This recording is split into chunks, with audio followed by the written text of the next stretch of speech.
नैनों से छलके प्यारो बाबा, नैनों से छलके प्यार। पाए है सुख संसारो बाबा, पाए है सुख संसार। निर्मल निर्मल किरणें आती, भाल पे है सौभाग्य सजाती। तिलक लगाती सदा विजय का, शक्ति अनोखी है भर जाती। प्यार से रहे निहारो बाबा, प्यार से रहे निहार। नैनों से छलके प्यारो बाबा, नैनों से छलके प्यार। पाए है सुख संसारो बाबा, पाए है सुख संसार।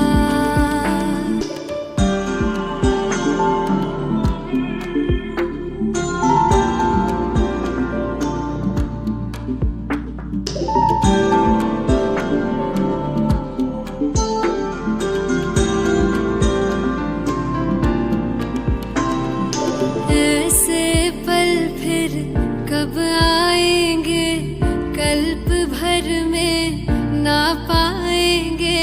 प्यास बुझा ले युगों युगों की, जन्म सफल हो जाएंगे। कितने किए उपकार ओ बाबा, कितने दिए उपहार। नैनों से छलके प्यारो बाबा, नैनों से छलके प्यार। पाए है सुख संसारो बाबा, पाए है सुख संसार।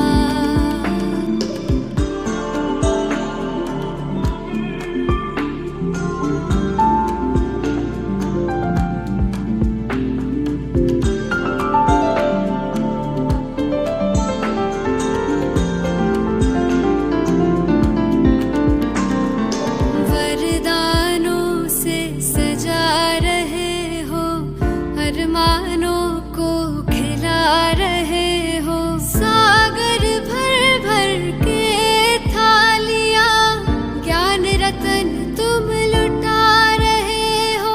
हम पे तुम बलिहार ओ बाबा, तुम पे हम बलिहार।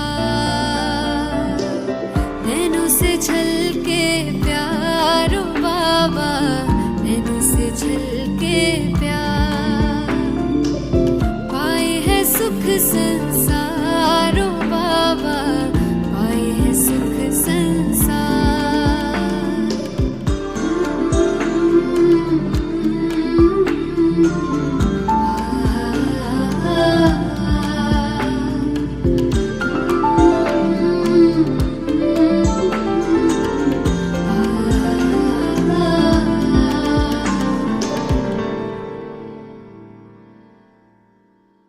ओम शांति। 17 जनवरी 2022 प्रातः मुरली। बाप दादा मधुबन। मीठे बच्चे, प्यार से मुरली सुनो और सुनाओ। ज्ञान रत्न से अपनी झोली भरपूर करो, तब भविष्य में राज्य अधिकारी बनेंगे। प्रश्न: शिव बाबा को भोलानाथ क्यों कहा गया है? उत्तर: क्योंकि शिव बाबा सब बच्चों की बिगड़ी को एक सेकंड में बना देते हैं। कहते भी हैं, राजा जनक को सेकंड में जीवन मुक्ति मिली, तो एक जनक की बात नहीं, तुम सबको बाप एक सेकंड में जीवन मुक्ति दे देते हैं। भारत की बिगड़ी को बना देते हैं, दुखी बच्चों को सदा के लिए सुखी बना देते हैं। इसलिए उन्हें सब भोलानाथ कहकर याद करते हैं। शंकर को भोलानाथ नहीं कहेंगे। गीत: भोलेनाथ से निराला कोई नहीं, बिगड़ी को बनाने वाला और कोई नहीं। ओम शांति। भोलानाथ बाप का बच्चों प्रति पहले पहले डायरेक्शन है कि भोलेनाथ की याद में रहो। मनुष्य को भोला नहीं कहा जाता, भोलानाथ शिव बाबा को ही कहेंगे, शंकर को भी भोलानाथ नहीं कह सकते। जो बिगड़ी को बनाने अर्थात दुखी को सुखी बनाने वाला है, उसको ही भोलानाथ कहा जाता है। बिगड़ी भी भारतवासियों की है, तो भारत की बिगड़ी को बनाने वाला भी जरूर भारत में ही आएगा ना। बिगड़ी को बनाने की युक्ति सेकेंड में बतलाते हैं। जनक को भी युक्ति दी थी। बिगड़ी भी कोई एक की नहीं बनती। अगर जनक की बिगड़ी बनाई और उसने जीवन मुक्ति पाई तो जरूर राजधानी होगी, उनके साथ बहुतों को जीवन मुक्ति मिली होगी। भारतवासी यह भी समझते हैं कि भारत जीवन मुक्त था। जीवन मुक्त कहा जाता है स्वर्ग को, जीवन बंद कहा जाता है नर्क को। यह है राजयोग। राजयोग से ही राजाई की स्थापना होती है, एक जनक की बात नहीं।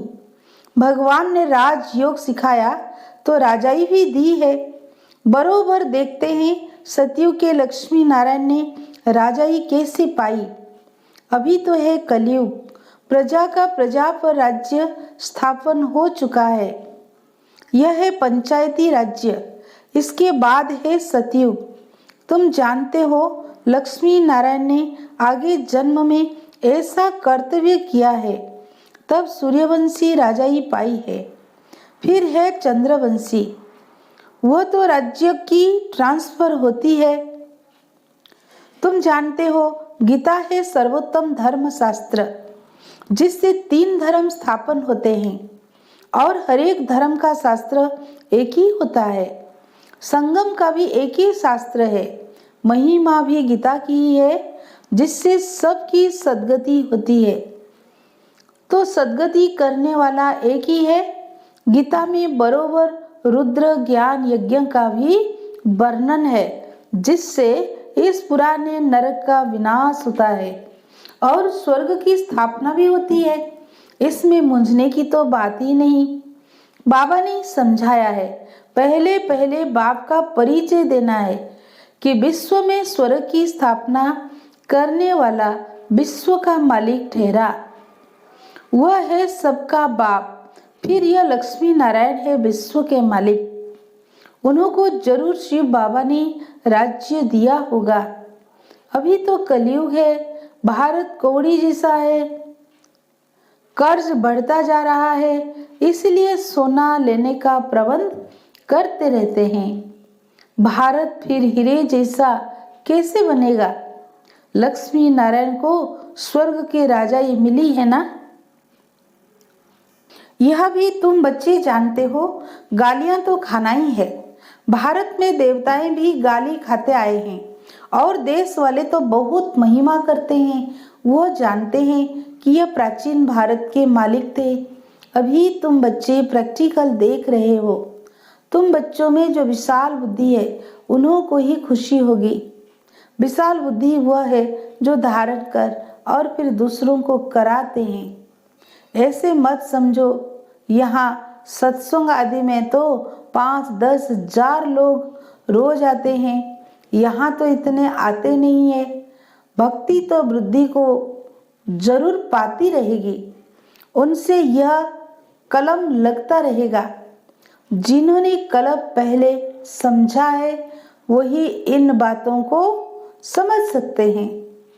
लोग तो कथा सुनाते हैं और सुनने वाले सुनकर घर चले गए, बस। यहाँ तो कितनी मेहनत करनी पड़ती है, पवित्रता पर कितने हंगामे होते हैं। गवर्नमेंट भी कुछ नहीं कर सकती। ये पांडव गवर्नमेंट तो गुप्त है। अंडरग्राउंड सेना एक नाम है। तुम शक्ति सेना गुप्त हो, तुमको कोई समझ न सके। तुम हो नॉन वायलेंस शक्ति सेना, इसका अर्थ कोई समझ न सके। गीता के अक्षर का भी अर्थ समझ न सके। बाप खुद बोलते हैं, यह नॉलेज प्राय लोप हो जाती है। लक्ष्मी नारायण में भी यह ज्ञान नहीं रहता। मैं जो यह ज्ञान सुनाकर राजधानी स्थापन करता हूँ, वह कोई की बुद्धि में नहीं है। यह बाबा भी गीता आदि पढ़ते थे, थोड़े ही बुद्धि में थी। अभी देखो सेंटर्स भी कितने खुलते जाते हैं। पवित्रता पर विघ्न भी पड़ रहे हैं प्रैक्टिकल में। आगे भी पढ़ते थे। उन गीता पाठशालाओं में विघ्न की बात नहीं रहती। यहाँ तो तुम ब्रह्मा कुमार कुमारी बनते हो। यह अक्षर तो गीता में भी नहीं है। यह भी समझ की बात है। प्रजापिता ब्रह्मा के बच्चे ब्रह्मा कुमार कुमारी तो हर एक मनुष्य है, न कि सिर्फ भारतवासी, परंतु सारी सृष्टि के मनुष्य सब हैं। सभी प्रजापिता ब्रह्मा को एडम कहते हैं। जानते हैं वो मनुष्य सृष्टि का पहला हेड है, ह्यूमैनिटी स्थापन करने वाला है। ऐसे नहीं कि सृष्टि होती ही नहीं, फिर ब्रह्मा पैदा हुआ, उनके मुख से मनुष्य रचे जाते हैं। नहीं, अगर कोई भी मनुष्य ना हो तो फिर मुख वंशावली भी पैदा हो न सके। ना ब्रह्मा मुख वंशावली, ना ब्रह्मा कुख वंशावली हो सके। सृष्टि तो सारी है, उनकी कलम लगाई जाती है।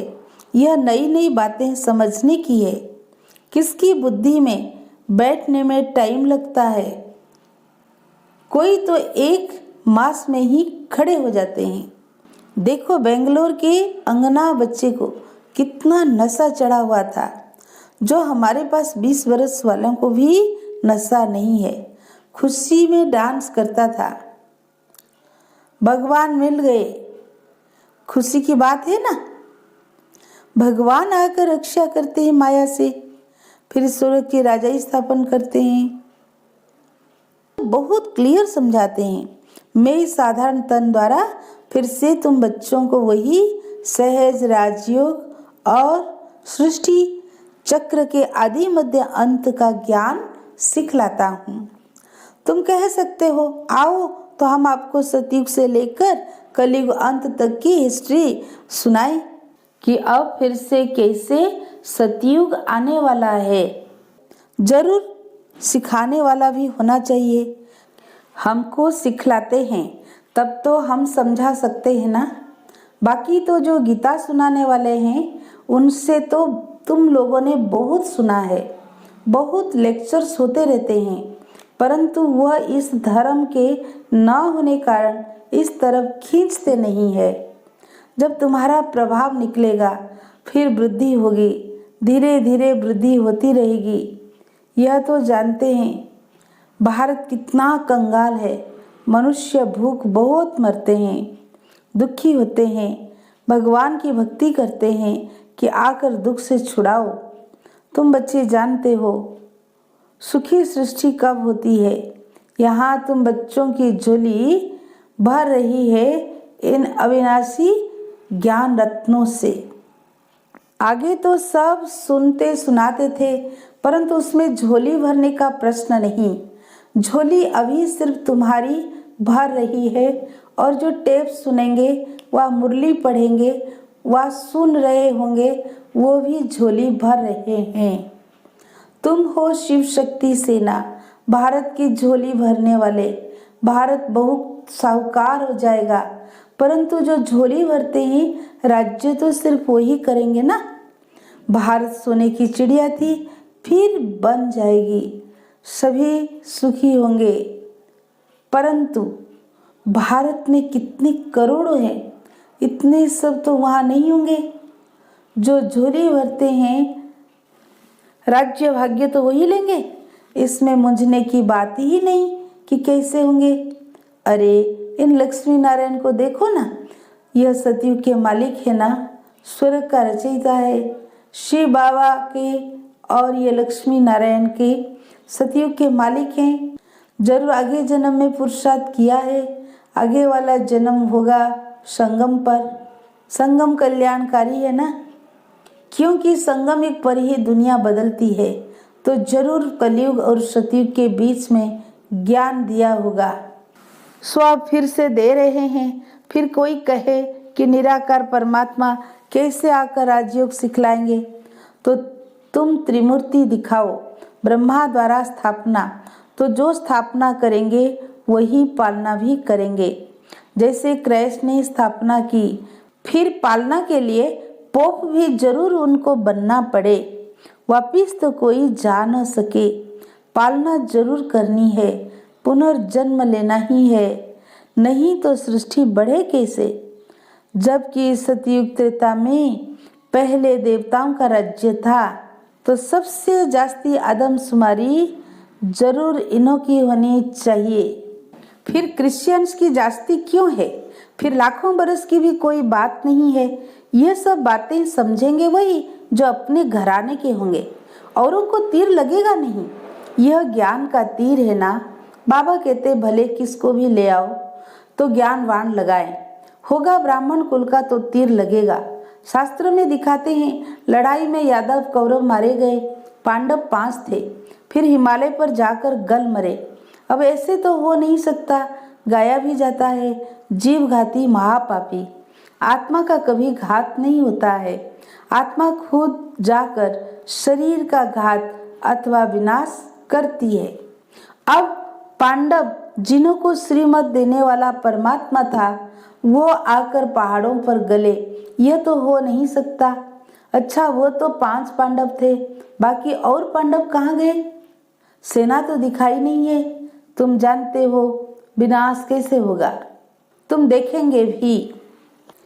तुम बच्चों को साक्षात्कार भी बहुत होंगे।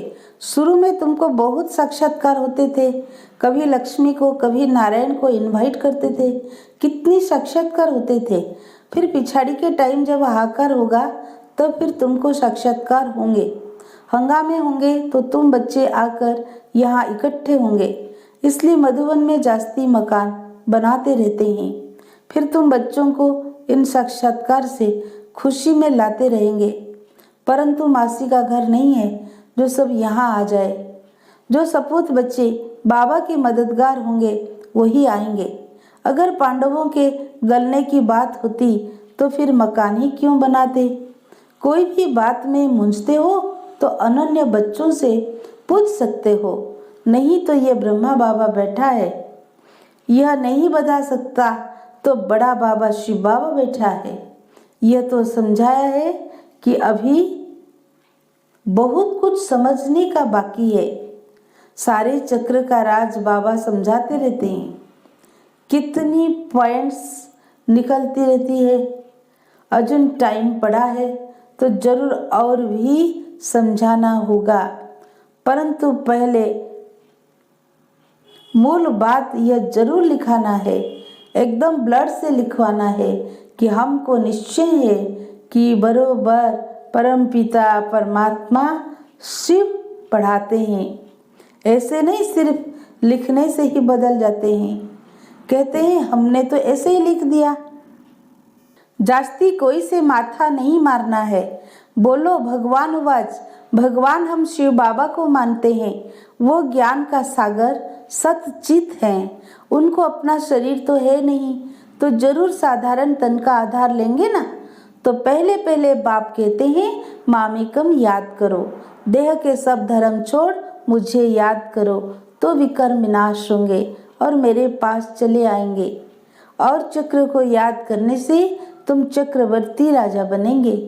बाबा कितना मीठा है और बनाते भी देखो कितना मीठा है। सतयुग की निशानियां है, वो फिर रिपीट जरूर होगी। अभी तुम राजयोग सीख रहे हो, विनाश सामने खड़ा है और क्या सबूत दे? अच्छा, मीठे मीठे सिक्की लदे बच्चों प्रति माता पिता बाप दादा का याद प्यार और गुड मॉर्निंग। रूहानी बाप की रूहानी बच्चों को नमस्ते। हम रूहानी बच्चों की रूहानी बाप दादा को याद प्यार गुड मॉर्निंग नमस्ते नमस्ते। प्यारे बाप दादा को शुक्रिया शुक्रिया। धारणा के लिए मुख्य सार, पहला पॉइंट, बाप समान बनना है। भगवान आकर माया से हमारी रक्षा करते हैं, इस खुशी में रहना है। सेकेंड पॉइंट, किसी भी बात में मूंझना नहीं है। सपूत बच्चा बन बाप का पूरा पूरा मददगार बनना है। आज का वरदान, ब्रह्मा बाप के संस्कारों को स्वयं में धारण करने वाले स्व परिवर्तक स्व विश्व परिवर्तक भाव। जैसे ब्रह्मा बाप ने जो अपने संस्कार बनाए वो सभी बच्चों को अंत समय में याद दिलाए, निराकारी, निर्विकारी और निरहंकारी। तो ये ब्रह्मा बाप के संस्कार ही ब्राह्मणों के संस्कार नेचुरल हो। सदा इन्हीं श्रेष्ठ संस्कारों को सामने रखो। सारे दिन में हर कर्म के समय चेक करो कि तीनों ही संस्कार इमर्ज रूप में रहे। इन्हीं संस्कारों को धारण करने से स्व परिवर्तक स्व विश्व परिवर्तक बन जाएंगे।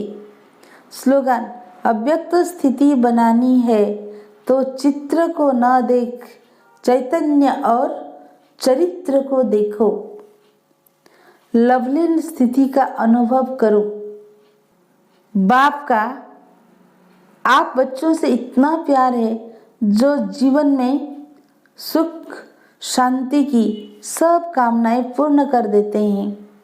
बाप सुख ही नहीं देते लेकिन सुख के भंडार का मालिक बना देते हैं। साथ साथ श्रेष्ठ भाग्य की लकीर खींचने का कलम भी देते हैं। जितना चाहे उतना भाग्य बना सकते हो। यही परमात्म प्यार है। इसी प्यार में समाये रहो। अच्छा, ओम शांति।